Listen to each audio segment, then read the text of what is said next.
Hallo meine Lieben, ich begrüße euch recht herzlich zu diesem Video. In diesem Video will ich will ich dir erklären, woran du denn erkennen kannst, ob du selber traumatisiert worden bist. Ich habe dir schon mehrmals erklärt, dass ein Trauma nicht gleich erkennbar ist.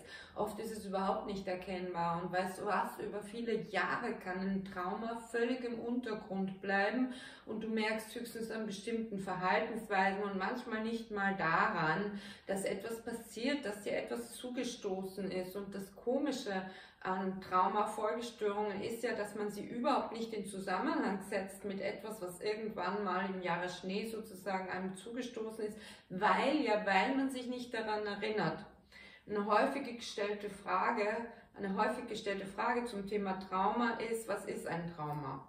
Ein Trauma ist vom griechischen Wort her eine Wunde, eine Verletzung, eine Erschütterung. Das Wort Trauma wird viel zu oft in unserer Alltagssprache schon geradezu inflationär verwendet. Für einen Knochenbruch wird dieses Fachwort natürlich auch eingesetzt. Eine Fraktur, ein Trauma, eine Erschütterung, eine Gehirnerschütterung wird zum Beispiel auch als Trauma bezeichnet.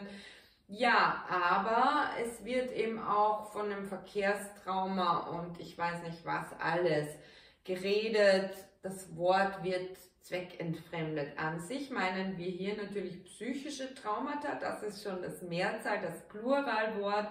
Und hier geht es wirklich darum, dass eine Menschenseele aus den Fugen gerät, ein Mensch im tiefsten Innersten erschüttert und verwundet wurde. Wann merkt man, dass man traumatisiert ist? Oft erst viel später. Es kann Monate, Jahre später, Jahrzehnte später erst dazu kommen, dass man das realisiert, und manchmal bleibt ein Trauma auch völlig im Verborgenen, beziehungsweise identifiziert man die Symptome, die man hat, nie im Leben als Trauma bedingt, weil man ja gar nicht reflektieren kann, dass man ein Trauma hatte, weil man es gar nicht erkennt.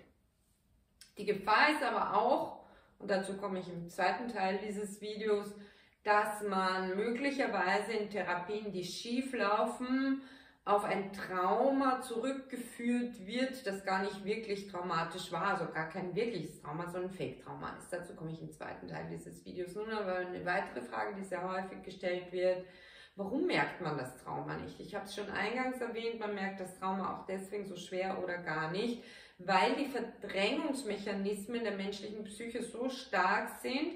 Du musst dir vorstellen, wenn du eine seelische Erschütterung hast, ein Erlebnis hast, eine Erfahrung machst, vor allem als Kind, als junger Mensch, die dich so maßlos überfordert und seelisch erschlägt, dann ist ein gesunder Mechanismus die Verdrängung. Das heißt, du reagierst gar nicht drauf. Das ist ja auch oft im Unfallschock so, dass man gar nicht reagiert und einfach weitermacht oder suchend rumläuft, aber keine adäquate, keine angemessene Reaktion auf den Unfall hat. Also wenn dich etwas total überfordert, kann sein, dass du in der Situation selbst dissoziiert bist, also deine Gefühle komplett abspaltest, so wenn du ein Beobachter wärst, der außerhalb deines Körpers ist.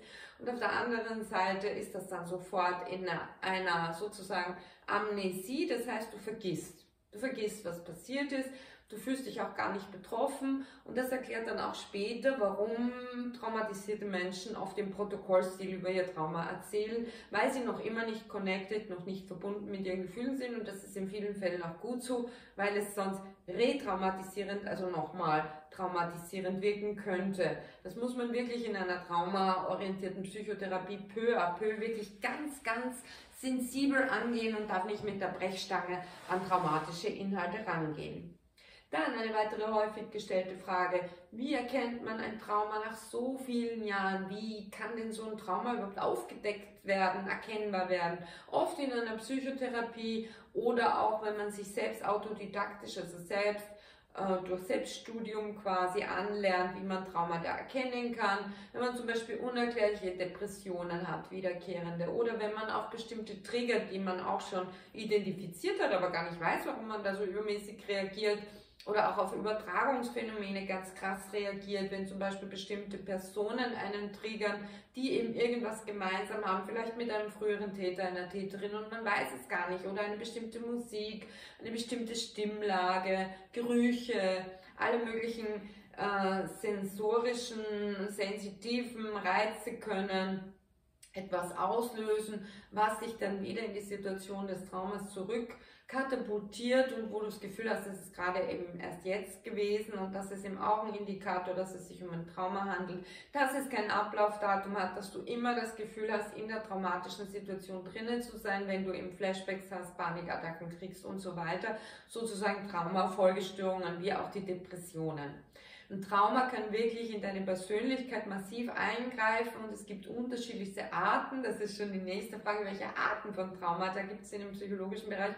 Es gibt ganz unterschiedlichste Arten und es gibt unterschiedlichste Nomenklaturen und Bezeichnungen dieser Traumata. Ich gebe dir hier nur ein paar Beispiele und zwar gibt es natürlich das akute Trauma, wo du gerade eine Grenzüberschreitung erlebt und erlitten hast und sofort zur Polizei läufst und extrem traumatisiert dann dort sitzt und hoffentlich nicht nochmal traumatisiert wirst, wenn hoffentlich die Polizeibeamtinnen und Beamten mit dir entsprechend respektvoll, und davon gehe ich wohl aus, und achtsam umgehen, um dich nicht in dieser Situation nochmal seelisch zu erschüttern.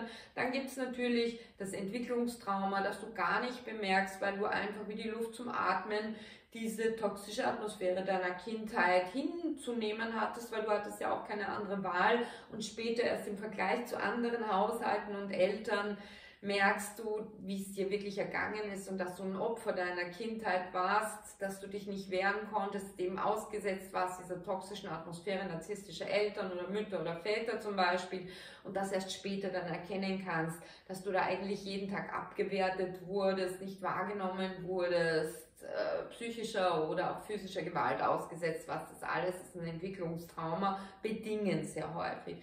Dann gibt es natürlich auch noch andere Traumata. Es gibt sozusagen diese Unterscheidung von dem singulären Trauma, es ist ein einzelnes Trauma, oder auch multiples Trauma geschehen, das sind dann viele verschiedene Traumata. Und ja, es gibt unterschiedlichste Bezeichnungen dafür. Wie gesagt, das würde den Rahmen sprengen, wenn ich da jetzt in die Tiefe gehen würde. Ich möchte jetzt eigentlich im zweiten Teil dieses Videos noch darauf eingehen, wieso das so schwierig ist, ein Trauma zu erkennen und wieso Traumatherapie so schwierig ist und was denn dabei passieren kann, wenn man zu schnell, zu frontal oder zu tief an das Trauma herangeht. Dann kann Folgendes passieren, dass du reizüberflutet bist, dass du mit Angst, mit Panik reagierst, dass du wieder wie in der damaligen Situation dich einem Trauma ausgesetzt fühlst und es sich tatsächlich für dich so anfühlt, auch wenn der Therapeut, die Therapeutin die bessere Absicht hatte. Ich habe das jetzt so aus dem Ärmel gebeutelt und hatte da kein Konzept für dieses Video. Verzeih, wenn ich nicht alle Punkte ausgeführt haben sollte, aber schreib mir das dann gerne in die Kommentare, wenn noch eine Frage bei dir aufgetaucht ist. Im zweiten Teil dieses Videos will ich dir aber auch sagen, was du tun kannst, um dein Trauma zu erkennen. Gucke, wenn du unerklärliche Symptome hast, Schlaflosigkeit, Einschlaf-Durchschlafstörungen, über längere Zeiträume, wenn es mal zwischendurch ist, ist das noch kein Hinweis, aber wenn das rezidivierend, also wiederkehrend ist, wenn du lustlos, freudlos, antriebslos bist, also diese typischen depressiven Symptome zeigst, wenn du eine Essstörung hast, auch das kann eine Traumafolgestörung sein, weil du dir schwer tust, mit deinem eigenen Körper, deiner Leiblichkeit klarzukommen und in positiven Kontakt zu kommen. Wenn du dir im Selbstwertgefühl schwer tust, in der Selbstfürsorge extrem schwer tust, in der Selbstachtsamkeit schwer tust, all das können Traumafolgestörungen sein, können, müssen nicht. Da müsste man natürlich genau hinschauen und ein Trauma ist eben etwas ganz Fragiles, Prekäres, wo man nicht einfach reinsticht und dann platzt die Blase auf und der Eiter fließt raus und gut ist und das Ganze kann heilen. Also diese Konfrontationsmethode ist zwar oft, oder Expositionsmethode ist eine mögliche Traumatherapie. Man kann ja auch zum Beispiel durch Hyperventilation, durch induzierte, bewusste Hyperventilation jemanden vor seiner Angst vor Panikattacken heilen. Aber man muss da echt dieses Fingerspitzengefühl haben, wann mache ich was und mit wem, als Therapeut, als Therapeutin, als Arzt, als Ärztin, als Behandlerin sozusagen, und darf nicht bei jedem standardisiert das Gleiche anwenden. Das wäre absolut kontraproduktiv. Also zuerst mal Beziehung aufbauen und dann gucken, was für die Person passt und immer gucken, wie die Person wirklich darauf reagiert. Und wenn du die betroffene Person bist, die sich einer Traumatherapie stellt, weil sie gern ihr Trauma auflösen will, dann lass dir bitte Zeit, lass dich nicht hetzen, komm nicht in so eine Feuereifer rein, mach dir keinen Druck und versuch nichts zu beschleunigen, sondern erzähle wieder und wieder dasselbe. Diese narrative Methode ist eine mir sehr sympathische Methode, weil man da wirklich lernt, durch diese Externalisierung, indem du das Trauma durch Worte, indem du darüber sprichst, und zwar in dem Modus, wie es dir passt, durch Worte herauszusetzen, sichtbar zu machen. Eine andere Methode, die ich ganz gern mag, ist die Monitor-Methode und die Dressurübung. Darauf gehe ich gern, wenn es dich noch interessiert, in anderen Videos ein. Auf jeden Fall freue ich mich über ein kostenloses Abo, das du hier da lassen kannst, wenn du Mitglied dieser wunderbaren, wertschätzenden und auch selbstreflektierten und selbstkritischen Community bist. Ich will uns hier nicht idealisieren, aber ich glaube, wir alle bemühen uns und das ist auch der Unterschied, ne, zu anderen Kanälen, wo eben einfach nur quasi Schmutzwäsche gewaschen wird und die Leute ihren Frust abbauen in den Kommentaren. Ich freue mich auch über deinen wertschätzenden Kommentar, deine Fragen und Anregungen. Tschüss, bis gleich, ich freue mich auf dich.